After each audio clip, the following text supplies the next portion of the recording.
are these people? You mentioned Licky Leaks. Yep. I know that guy. You know that guy? Icky Leaks. That's WikiLeaks. Julian Assange's. The Julian Assanges. That's right. Julian, Stella, and the boys. Mm-hmm. They were in Rome, or in Vatican City, for Pope Francis's funeral. Pope died this week, just after Easter. How convenient. Yep. There are rumors that he had died a month ago and that they were basically either delaying the announcement until after, but then, of course, he met with J.D. Vance the day before.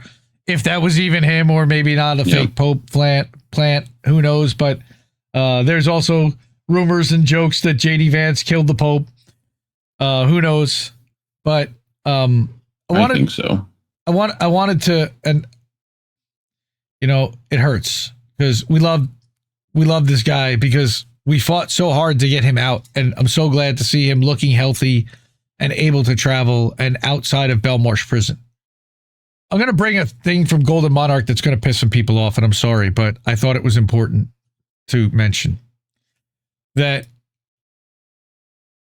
Golden Monarch says that, and this is somebody here that has a lot of criticism of Julian and basically has been accusing him of being controlled opposition.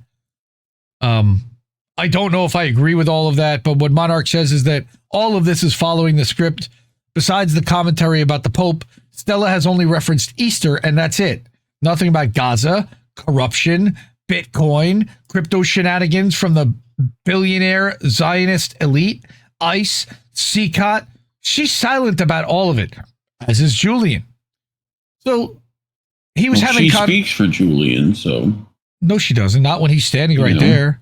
But Emmanuel Goldstein, friend of the show, says, Sterling observation, Monarch, every single controlled opposition agent can be identified at this point in time by their refusal to fully acknowledge and warn of the Vatican Zionist link, namely how Zionism is used as a dialectical maneuver in a final revelation of the method, duplicitous ruse seized upon by what the Book of Revelation identifies as a certain false prophet. All right. I just thought that all of that was interesting, but this is the thing that I wanted to mention is Golden Monarch's comment, and I need to give it a like because he was good. Even heroes such as the Assanges are compromised. What was that now? To never meet your heroes in real life? But yes, I completely concur. The Pope, too, served his purpose. The next Pope will undoubtedly repeat the same role. But whether or not the Vatican Zionist link will be further exposed and revealed has yet to be determined. It likely will be. It'll take more than just some WikiLeaks or hero to do the uncovering. The will of the people must be on this quest thoroughly if society ever wants to move away from a technocratic dystopian future backed by cultish extremes. I don't think we want to move away from that, really. I think that society is perfectly happy to be controlled that way. I think that most of people are actually kind of comfortable with the way things are in a way, because otherwise they don't know how it'll be. And that scares the shit out of a lot of people. So that's the beginning. Don't go looking into the Catholic churches, who they used to celebrate, and the treaties they were the first to sign. And, like, I mean, not a great historical context with them. So No, not at all. You know? All right. So again, happy to see Assange there, disappointed in the way that he's been silent on every other issue. It appears that his silence, well, you know, that he either exchanged silence for freedom, or he's just decided that he's had enough, done it all. But he always appears with handlers, which makes me further suspicious. I noticed that Kirsten Hernafson was right over his shoulder at every moment. All right. I am. Yeah. Yeah. What was the last thing the Pope dude said it was free Palestine. That's right. Fuck yeah, man. So I wanted to mention Julian being at the funeral. I thought that was significant and needed to be mentioned. Some people have mentioned it. Some people will gushingly mention it and be, oh my God, I'm so glad, without talking about the other side of it, which is that it's nice to see him, but it's also really disappointing and a reminder that we've lost our biggest champion and one of the people that was leading the team. And that he's out, which is he's still on the sidelines. Probably why it went the way it did. And journalism has become a crime, as I just reported it further by Kevin Gostola. Yep. Now, we talked about Trump corruption tonight. Here's more. Quote unquote, flagrantly enabling insider trading. Trump White House reportedly tips off Wall Street on trade talks. Now, this came out of Common Dreams, which is a little... Now, they're Indie Media Award honoree, amazingly enough, still. They, again, are hoping that Democrats will do the right thing, and they're very encouraging and the urging and the strongly worded. They are basically a strongly worded letter as a publication at this point. But I thought this one was interesting, and I think that Jake Johnson still writes outstanding headlines, although I think he also simps for Democrats too much. This was an interesting article, and again, I didn't hear anybody talking about that the White House tipped off Wall Street executives so that they could then make moves in advance of tariff shit? Really? So Jake writes, Wall Street execs are getting a direct heads up from the White House about news that could earn them billions in the stock market. Officials inside Trump's White House have reportedly tipped off Wall Street execs about a potentially imminent trade agreement with India, a move that one watchdog group described as further evidence that the admin is flagrantly enabling insider trading. Stop! All right. You violated the law. And it's a short article. I'm not even going to read the whole thing, but I'm going to link it in the description. Again, further using lawfare and attacking the strengths of his enemies, which is something that Trump has been notoriously doing for years. And now that he feels that he had lawfare used against him, and it now is a tactic that the chains are off and he can just do whatever he wants. This one, I kind of smiled a little bit. I gotta be honest. Like, although long term, I know this is a bad thing, I think this is fucking hilarious. All right. Now, what I want to have happen is the Democrats turn around and go after WinRed and the exact same opposite effect. Because what that will effectively do is take out the major fundraising arms of both parties. Isn't that what we really want? So Trump is attacking ActBlue and he's subpoenaing records. All right. The order alleges, all right, that the platforms may have facilitated straw donor schemes where donors funnel money through intermediaries to get around contribution limits, and singled out ActBlue for allegedly processing all of these illegal foreign contributions, which is hilarious because how much fucking Israel money made it into Trump's coffers?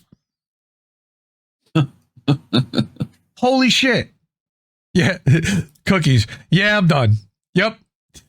Holy shit. It's unbelievable. Unbelievable. Yep. All right. Where's the money, Lebowski? ActBlue, a PAC that operates as a conduit for processing donations, has raised billions for Democratic candidates and aligned organizations. In 2024, they reportedly processed $3.8 billion compared to only $1.8 billion through WinRed, the Republican equivalent.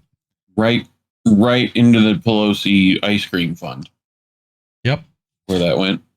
This online fundraising gap represents one of the few financial advantages that the Democrats currently hold over Republicans. It reminds me of how the Republicans have gone after labor unions and dismantling the power of labor unions because they knew that labor unions were one of the biggest powers that were driving the Democratic Party, and you took out the labor unions at the knees and you took out the Democratic Party with it. All right? Terrible. So Trump's memo cites an investigation led by House Admin Committee Chair Brian Steele.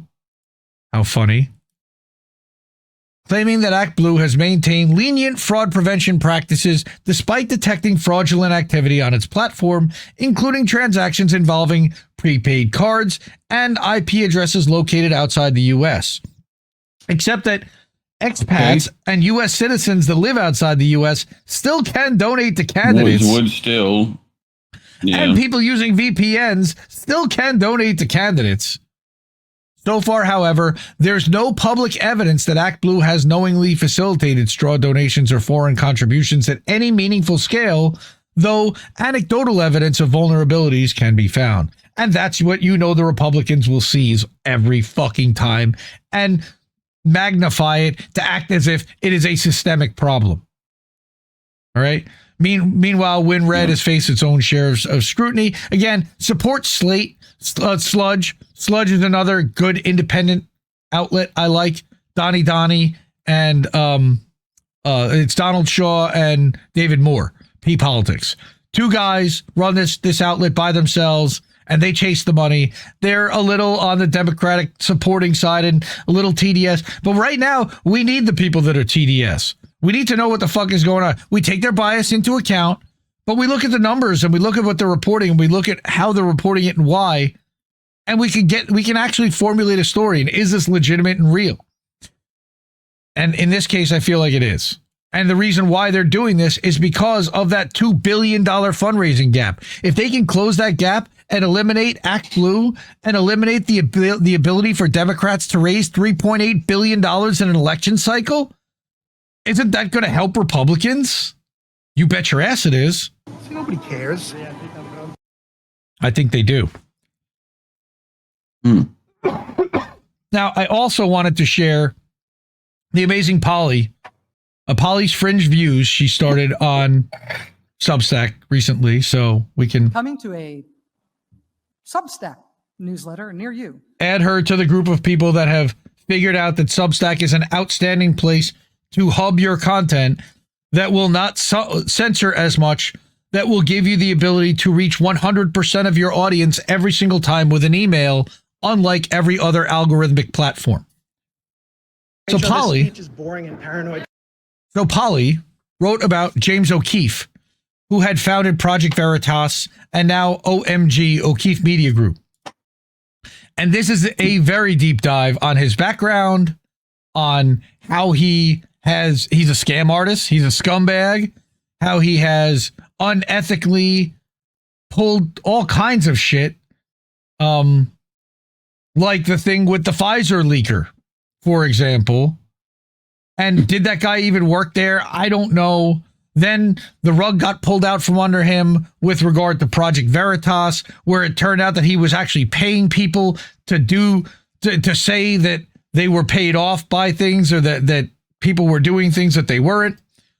So support Polly also, please. She has a Ko-fi now, or a Buy Me a Coffee, and she has a Substack where she also has set up an article exposing James O'Keefe. So check that out.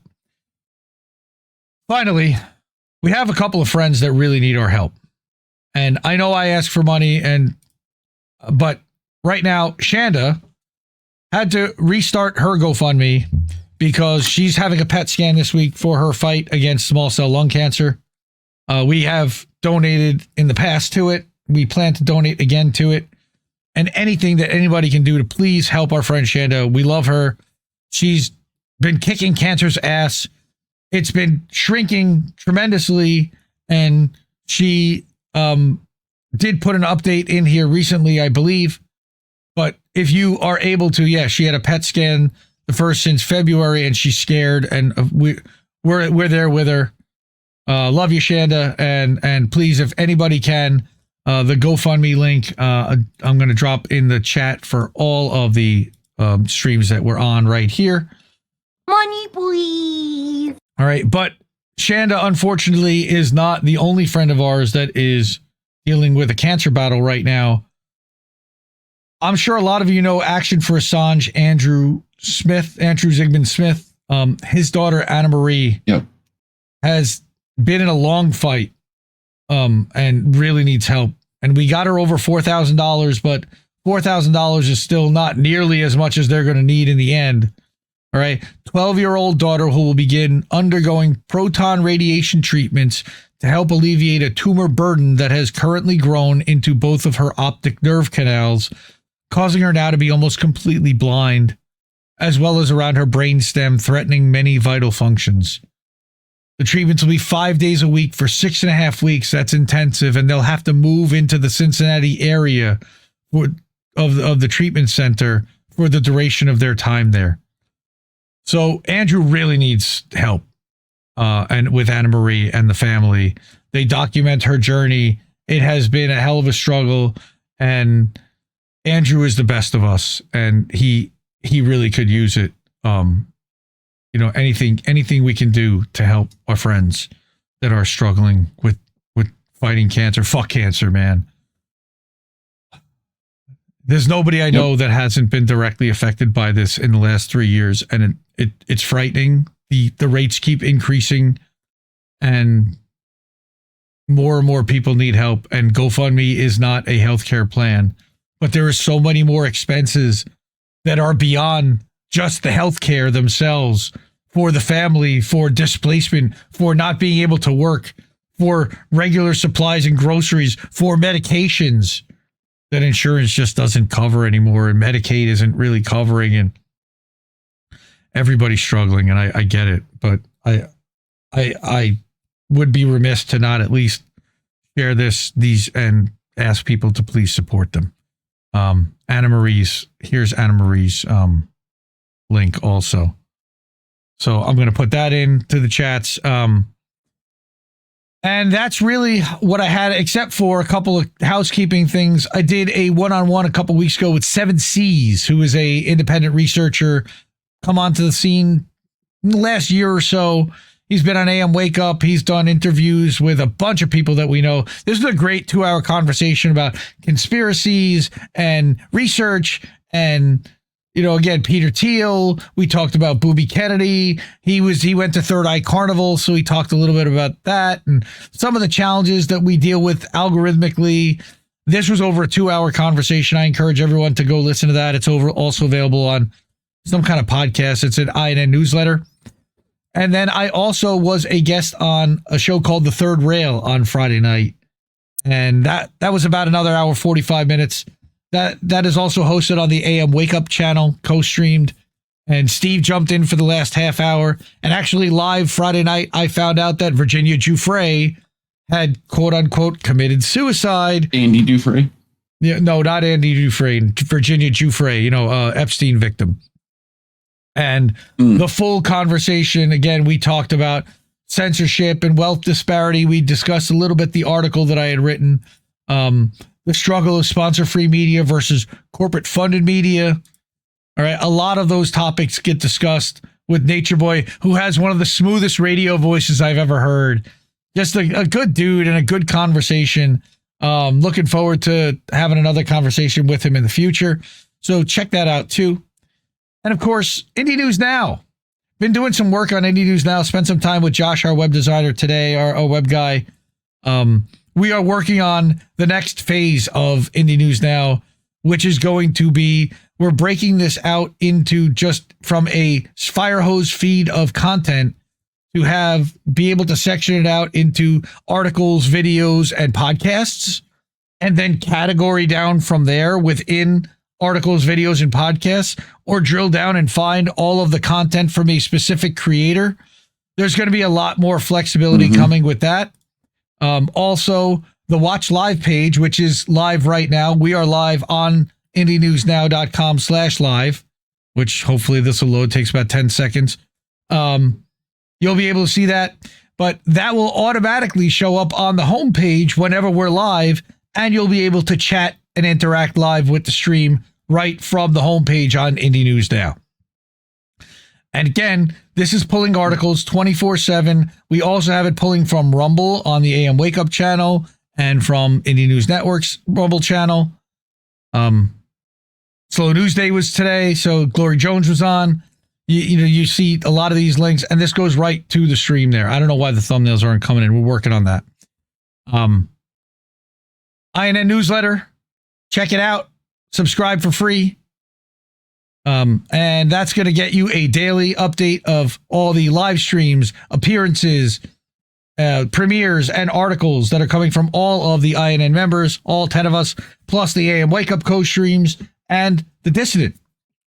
Then we also have the weekly update. So every Friday at about 6:45 Eastern, you will get a weekly email that tells you what all the live streams and everything summarized for the entire week. But I don't put the clip premieres in there. That's just live streams, articles, and appearances because there are so many for the entire week. So you can subscribe there for free, INNnewsletter.com. And of course, IndieMediaToday.com. That is where you can find that Third Rail podcast, as well as updates for the live streams. The original article that I wrote about the Great South Florida Financial Divide, which I will be reading on tomorrow night's show. So join us tomorrow night, 10 p.m. Eastern, for a special How Do We Miss That? Extra edition Monday night. But we are going to be doing boats smashing into other boats next. You send it to Kick too, or? We are sending it to Kick. Okay, and put the link in chat.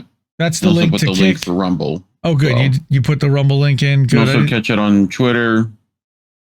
Yep. So, anyways. Yeah.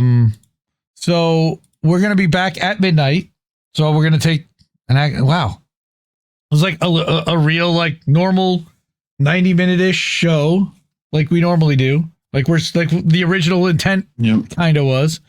We're going to have another one tomorrow night. That's why I decided to spread it out. The original intent was an hour, but Indy can't do that. No, that's not possible. You know. So, yeah. Support independent media, because support independent media, folks. We need it more than ever. I love you all. I'll see you at Boats Uncensored, not on YouTube. Got to go to Rumble, X, everywhere else. And you can watch it on indienewsnow.com/live. We'll be live there as well. So support independent media. We need more than ever. I love you all. Have a great night, folks. What's going on?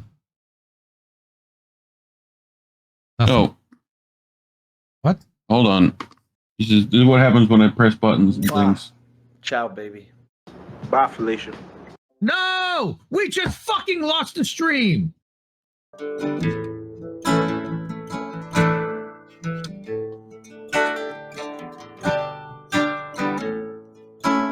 Can keep giving us nothing and think we're bluffing about coming for your heads. Why play civil if you won't listen to 50,000 dead? And now we know our mission, we form a militia, make Congress a prison. No, I play civil when all these dead won't make you listen. What's more American than slaying your oppressors?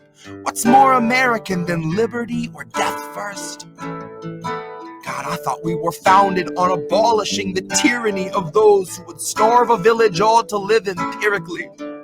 And I regret that I have only one life to give for my cause now that I can see the cause so clearly.